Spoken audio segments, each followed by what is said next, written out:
What's new, crew? If you're new, my name is Cassandra. Today we are sitting down to talk about No Spend January.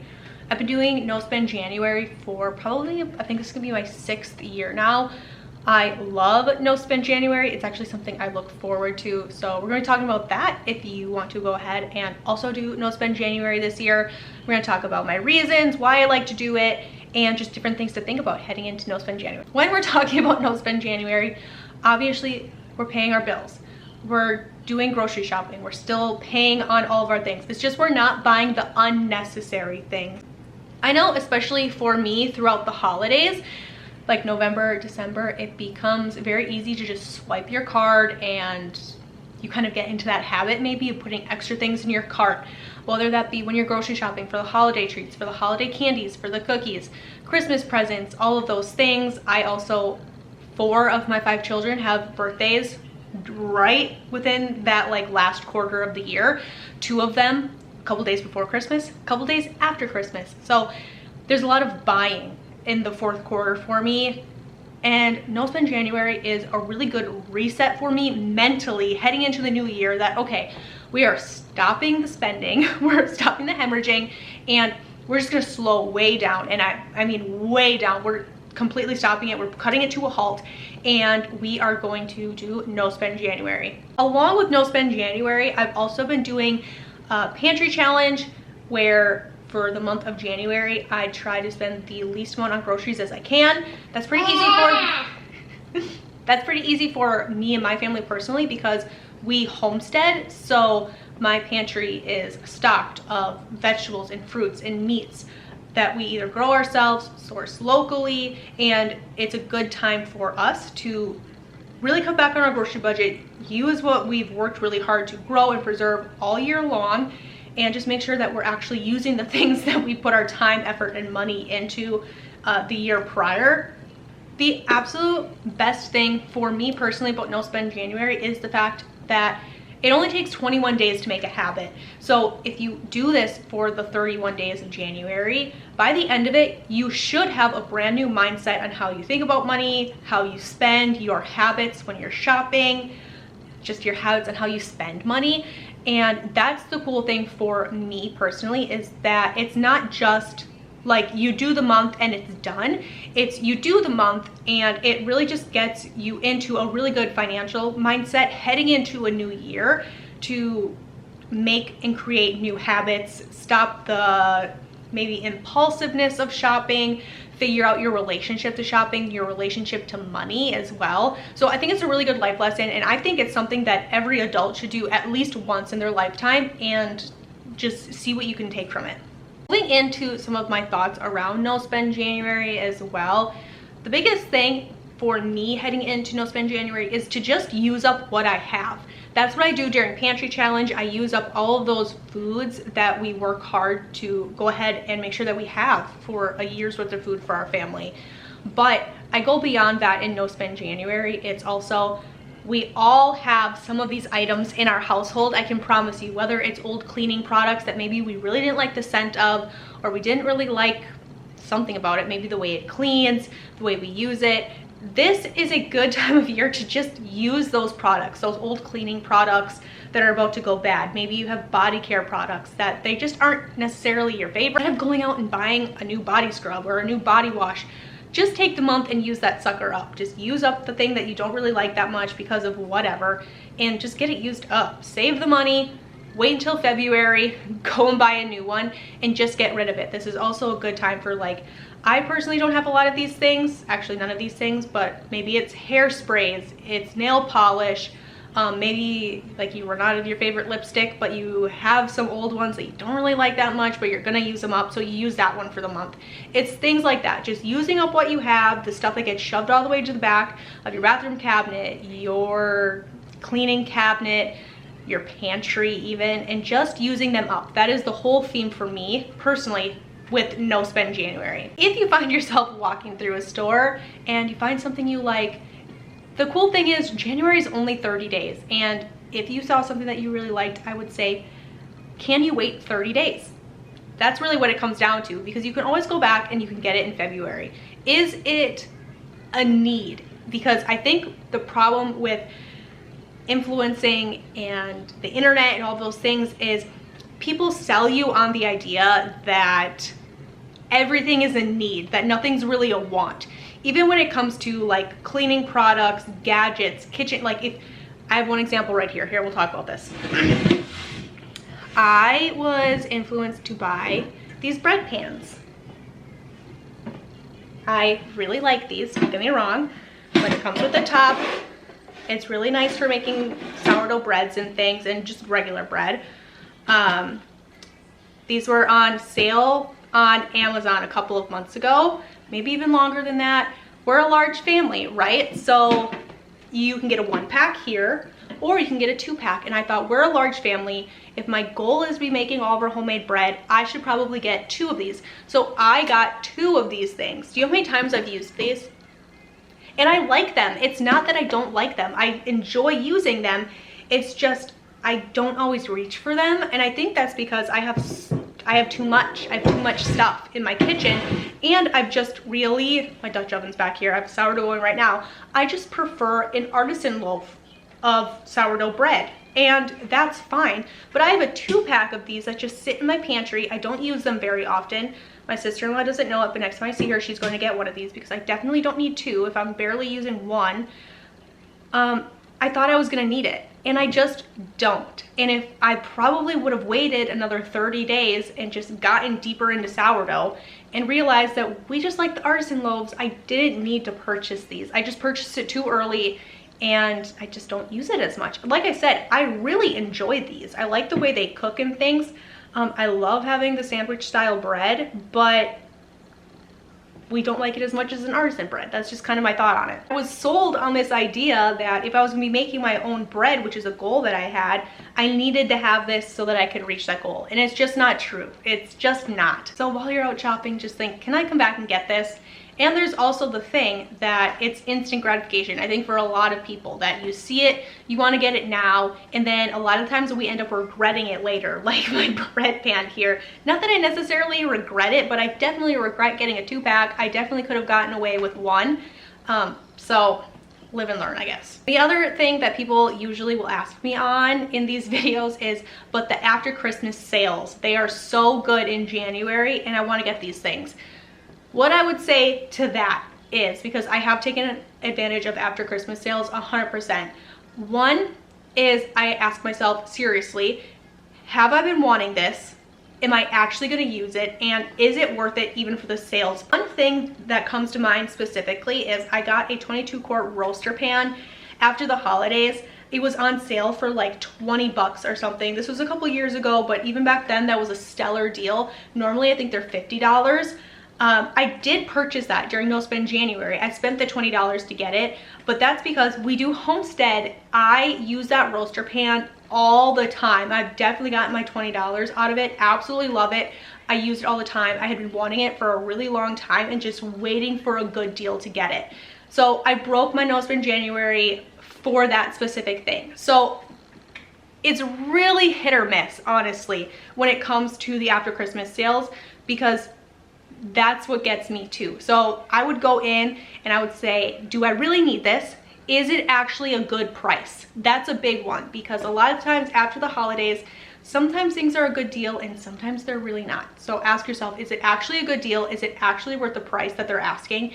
And am I actually going to get my use out of it? Because if you're talking about like a Christmas sweater or a pair of shoes or something like that, I just don't see the point in that. Some other people might. They really might, but to each their own. That's the cool thing. You get to make your own rules. I get to make my own rules, and there's that. Another huge thing to think about during No Spend January is, who are you following? Influencers and overconsumption are just crazy this time of year. We can go back to my bread pan. I was influenced to buy that. You have to remember that who you're following, and are they pushing overconsumption? Because that's affecting you whether you want to admit it or not, or whether you want to realize it or not, because they're going to influence you to feel like you need more, especially those like restock videos. I've also fallen into like the shower scene things on TikTok. I don't know how that ended up on my algorithm, but these people have like walls and walls and walls of shampoos, body scrubs, body oils, creams, lotions, butters, barred soap, liquid soap, and they're taking like 10 products into the shower with them. Guys, that's not normal. Like, don't let people think that you need to have all of those things to take a shower. A bar of soap and some shampoo works just as good, I promise you. That is just bananas to me. So I would take January to really think, are the people I'm following actually teaching me anything? Are they inspiring me to do anything? Or are they just inspiring me to shop? Because personally for me, I don't want to follow anybody that's just pushing product on me, making me feel like I need to have these things. I want to learn something, whatever that is, whether it be sewing, crocheting, gardening, canning, baking, sour, like whatever it is. It could even be how to find great deals, because there are great content out there on how to shop sales, how to shop smart. That's really cool too. But I don't want to be influenced to feel like I need to have 45 like Tree Hut body scrubs, because that's just crazy. I am also going to take January to look into my subscriptions. I plan on writing down all my subscriptions and what they cost. Really the only subscriptions that we have, because we don't pay for music, we don't pay for anything like that, it's literally just streaming services. So I want to write all those down and kind of figure out what we're spending, because once you see that number in subscription services, a lot of times you're like, that is not worth it to me. Not necessarily true this is, but I think I remember seeing somewhere that Netflix's cost is going up in 2026, which would make sense, especially if they're trying to buy, what is it? They're trying to buy Warner Brothers or something, I think. So they're gonna have to recoup that cost somewhere, guys, and it's gonna be from us. I can promise you that. Another thing is, I was talking to my husband about canceling Netflix because I knew I was gonna do this in January. So what I did is, I think we have like 6 subscription services, which is too many in my opinion. I wrote down every time that I saw someone using a specific service for 30 days. And you know how many times we use Netflix in 30 days? 0. And then I was telling my husband, this is just real life in my thoughts. And I went, oh my gosh, but if I cancel Netflix in January, Bridgerton comes out in January, which I really like to watch. So I'm like, I can't cancel in January. And he goes, that's exactly how they get you, Cassandra. And I went, oh my gosh, I can't let Netflix win. And then I remembered, oh my gosh, I bet that's why they started dropping series in 2 separate things, because then they get your subscription for like at least 3 months, because you're going to watch it for the month that they drop the first half. Then don't they wait 6 weeks or something like that, and then they drop the second half? So they get at least 3 or 4 months of subscription from you, because most people aren't gonna go in and pause it for those couple of weeks. They're just gonna keep watching it. They're gonna find something else to watch, and then they're gonna keep it. And that made me feel really yucky. Like, I understand that's how businesses work, but that made me feel gross. Of course, now that I say that though, my oldest daughter is watching Stranger Things, so now I can't cancel Netflix, at least not right now, not until she's done watching Stranger Things. But who knows, maybe during Christmas break, she'll binge all of Stranger Things before the end of the year, and then I'm still gonna cancel Netflix, or at least pause it rather. And then once Bridgerton is like all the way released in March or something, whatever it's going to be, then I will unpause my subscription for the 30 days, watch Bridgerton, and then pause it again, because we're just not using it. The other crazy thing I think about subscription services is they kind of sneak up on you. Like, I know that you have to sign up and approve them as you're signing up for them, but you start with 1, and then 1 becomes 2, and then 2 becomes 4 really, really quickly. I remember for the longest time, all we had was Netflix. And then we added, I think, Hulu, because back when we got Hulu, it was like $4 or something like that. And then when Disney Plus came out, I remember writing Disney Plus into our budget, because that was a couple of years ago, and our budget was a lot, like our income was a lot smaller than what it is now that my husband's like done with schooling and things. So I wrote it into our budget to have Disney Plus. But even back then, the subscription services were only like $6, $7, $8 or something like that. And at this point, I think Netflix is up to like almost $30. Am I wrong? Like, it is substantially higher than what it was back in the day. Even Hulu, like, that's what, $15 a month? It's probably double what it was when it first started. And that's the other thing. You already have the subscription service. you're paying a certain price and then they just slowly increase it and increase it and increase it, and before you know it, you're paying double or triple what you were when you first signed up for it. So plan for me is to just kind of pare it back, because the other thing is you get decision paralysis. You have so many options, you end up watching nothing. That happens to me so often over the last probably 6 or 7 months, I'd say. There are so many times where my husband and I put the kids to bed, we sit down, we start bouncing from app to app to app or subscription to subscription. We're scrolling through the entire catalog and we're like, oh my gosh, there's nothing to watch. Like, I don't want to watch anything. We end up scrolling for what, like 15-20 minutes before we just decide we're not going to watch anything anyways, and we're just going to sit on the couch and do something else. We're going to scroll our phones, I'll break out a book, which is probably better anyways, or whatever. And I feel like going back to the overconsumption of products, you get the same thing. It's like the more you have, the less you use. And I think that's a really popular idea when it comes to our kids. I feel like a lot of people are paring back on what they're giving their kids, whether that be toys, like art supplies, clothing. Like, you give kids too much and they end up playing with nothing because there's just there's too much. But as adults, we're okay with the overconsumption and we let influencers and social media give that to us, and we sell, like, we're sold it. We're taking it hook, line, and sinker. And one of my goals for 2026 is to kind of break free of that. I want to pare back my subscription services. Like, I'll keep what I have, but I'm going to pause all of them. That way, when I have only Netflix for 6 months or something, or even if it's only 3 months, and I go, you know what, I've watched everything I want to watch, I can pause Netflix and I can go hop onto Peacock instead, or I can hop onto Hulu instead, and just keep it very casual. And the thing is, there are so many free streaming services now. Like, there's Tubi, there's PBS Kids just opened their free streaming app. Cartoon Network has a free streaming app. So there are lots of options, and YouTube is also a place where we end up watching most of the time anyways, because we want to learn something. So like, we're watching hunting videos or homesteading videos or something that we're actually interested in, and we don't end up using our streaming services anyways. So it's just time to reevaluate. A big way to get through the 30 days, especially if you are like an avid spender, an avid shopper, is to have a goal in mind. I have 2 financial goals for 2026. I had a baby in 2025.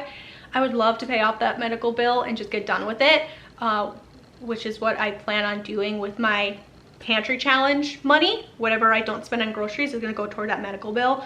But my mom car is also almost paid off. I have right around $5,000 left on my mom car, and I would love to ride it till she dies and just rock out not having a car payment for as long as I possibly can, which would be amazing.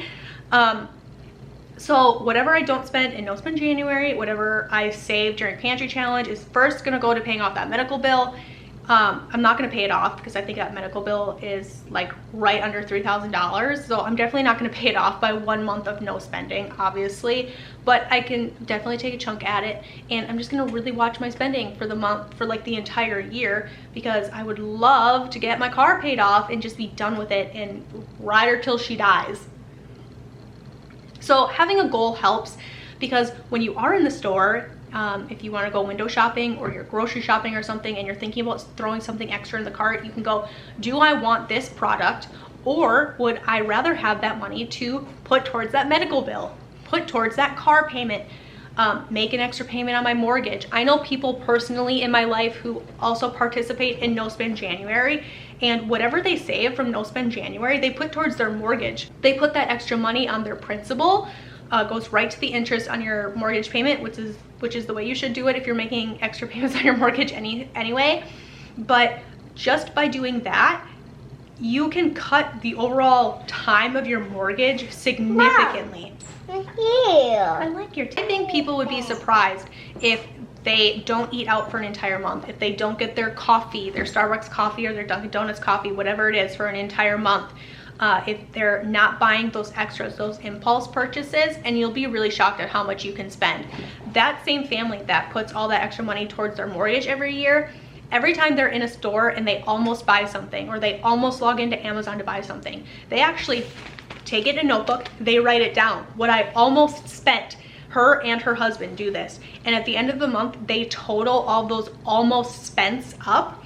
And sometimes it's like $200, $300 of almost spent on just nonsense that they don't actually really need. Whether that be throw pillows, a blanket, maybe an extra pair of shoes. Maybe it was like some sort of seasonal treat at the grocery store or something. I almost bought it, but I didn't. It goes on the almost bought list. At the end of the month, you add it up and you'll realize how much little stuff you're just throwing away. Like maybe you were out in town, you almost stopped and got a soda to drink while you were out and about, or a juice, or like whatever it is. You'll be shocked at how much those little purchases all add up at the end of the month, and you have all that extra money to save, put towards your mortgage, put towards, you know, a car payment, pay your, you know, it's just those little things. Maybe it's a vacation. Maybe you decide you're gonna do this for not just 1 month, you're gonna do it for 3 months, and whatever you spend, you're gonna book an Airbnb, you know, this summer, and you're gonna take your kids to like a weekend getaway, a little bit of a staycation maybe, and you're gonna stay at an Airbnb, or you're gonna go to the water park, or whatever it is. Really cool. So it helps to have an idea on what you're saving for. Because I do have a baby, I spend at least 3 or 4 times a day on my butt feeding the baby. And when I'm doing that, sometimes I like to scroll Amazon just to kind of see what's up. I like to look. It's like window shopping, but online.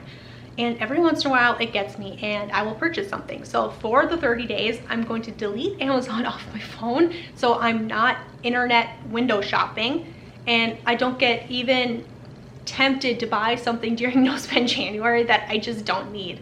Exceptions for No Spend January. I have one child who has a birthday in January.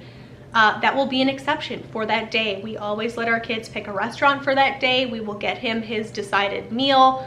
I already have his birthday present, so I don't have to spend money on that, but you know, we bring him to the store, we can let him pick out a cake. I did purchase things to make a cake for him, but my other December birthday baby, she had a birthday and we brought her into the store to let her pick a cake. So I'll probably do the same thing for him. I'll bring him into the store, let him pick out a cake. That will be my exception to No Spend January.